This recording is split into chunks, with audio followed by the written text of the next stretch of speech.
देवघरातील देव आज रस्त्यावर दिसत आहेत. हो, मी खरं सांगतोय तुम्हाला.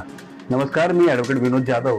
आपल्याकडे आज एक विषय घेऊन आलो आहे की प्रत्येक ठिकाणी आपण बघत असाल फुटपाथवरती, पिंपळाच्या झाडाच्या खाली किंवा इतर आपल्या धार्मिक देवस्थानाच्या इथे एक तुटलेल्या किंवा भंग झालेल्या अवस्थेमध्ये देवांच्या मूर्त्या ह्या घरातील देवस्थानातून काढून त्या तिथे नेऊन ठेवल्या जातात.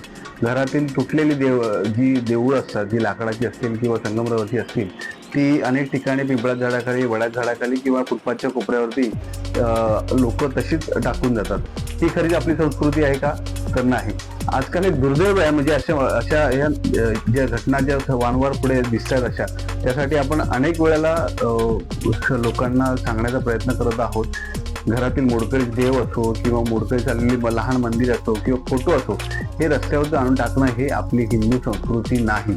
याच्यामुळे आपण स्वतःला हिंदू संस्कृती म्हणून घेतो, परंतु आपल्याला हे आवडतं का की आपले देव असे रस्त्यावरती पडले, कुठेतरी हाताची मूर्तीचा हात वगैरे तुटलेला आहे किंवा डोक्याचा कानाचा भाग तुटलेला आहे किंवा ते फोटो तुटलेला आहे, फोटो जुना झालेला आहे, ते आपण रस्त्यावरती आणून ठेवतो. आपण स्वतःहून हे आपल्या देवाचा अपमान करत नाही आहोत का? तर हे चुकीचं आहे. गेले कित्येक दिवसापासून आपण ह्या संदर्भात जनजागृती करत आहोत.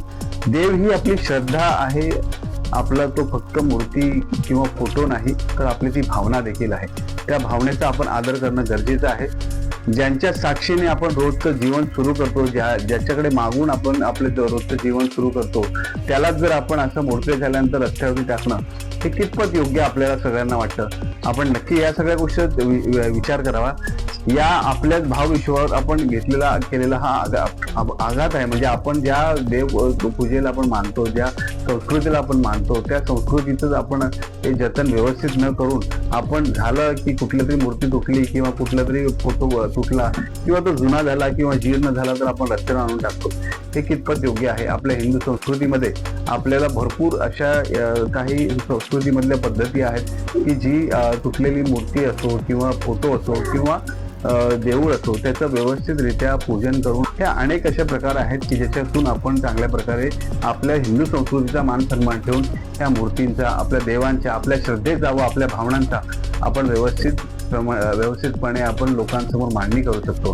हे असं रस्त्यावरती ठेवणं, पिंपळात झाडाखाली ठेवणं हे कितपत योग्य आहे? आपण देखील या संदर्भात सगळ्यांनी विचार करावा.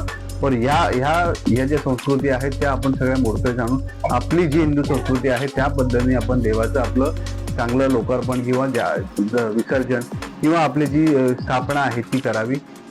चांगल्या पद्धतीने जावं, हिंदू संस्कृतीचं चांगलं आपण दर्शन द्यावं, हीच सगळ्यांकडून अपेक्षा आहे. आणि ह्याचाच आदर करून मी आपल्या सर्वांना विनंती करतो हे सर्व प्रकार थांबवावे. ह्या संदर्भात जनजागृती असेल की कोणाला लोकांना गाव पातळीवरती शाळेच्या मुलांना अशा वेगवेगळ्या ठिकाणी जर आपल्याला माहिती द्यावी लागत असेल तर माहिती द्यावी.